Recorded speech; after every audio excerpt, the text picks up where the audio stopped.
नहमदुहु व नसल्ली अला रसूलिल करीम अम्मा बाद फ़ाउज़ बिल्लाहि मिनश शैतानिर रजीम बिस्मिल्लाहिर रहमानिर रहीम। मेरे मोहतरम सादात और मेरे हमदर्द साथियों, अस्सलाम वालेकुम।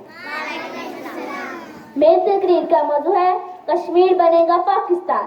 चरख आज़ादी के रख्शिंदा सितारों को सलाम, चरख आज़ादी के रख्शिंदा सितारों को सलाम, सरफरोशियों गाजियों को शहरियारों को सलाम।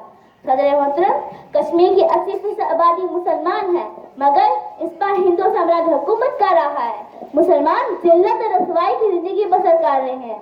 कश्मीर पर मुसलमानों ने 700 वर्ष हुकूमत की है। तकसीम हिंद के वक्त तस्लीम किया गया था कि रियासत के अवाम में अपनी मर्जी के मुताबिक अपनी किस्मत का खुद फैसला करेंगे। लेकिन जब अहले कश्मीर ने पाकिस्तान के साथ अल्लाह का ऐलान किया तो हिंदुस्तान में वहाँ हिंदू महाराजा के साथ मिलकर कश्मीर में फौजें दाखिल कर दी। अंग्रेज इस साज के बराबर शरीक थे। कहते हैं लोग कश्मीर है जन्नत, कहते हैं लोग कश्मीर है जन्नत, जन्नत किसी काफिर को न मिली है न मिलेगी। सदर मोहतरम, कश्मीर बनेगा पाकिस्तान ये एक नारा नहीं बल्कि जिंदा हकीकत है। पाकिस्तान और कश्मीर बेशुमार रिश्ता में बंधे हुए हैं। सबसे बड़ा रिश्ता इस्लाम और कौमी नजरिया का है। सवाल पैदा होता है कश्मीर का कसूर क्या है?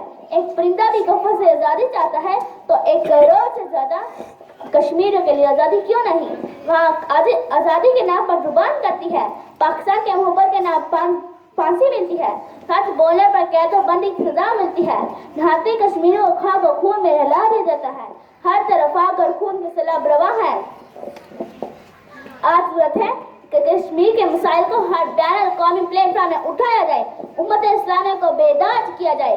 कश्मीर की अमदाद दहशतगर्दी नहीं बल्कि बैन अवी फौजा है। ये वो हकीकत है जिसको बिला तखीर समझ लेना चाहिए। पाकिस्तान का हिस्सा बन जाएगा इंशाल्लाह। वादे कश्मीर के जन्नत नज़ारों को सलाम, वादे कश्मीर के जन्नत नज़ारों को सलाम, खून में डूबी हुई सब गुजारों को सलाम। व माले नज़ारों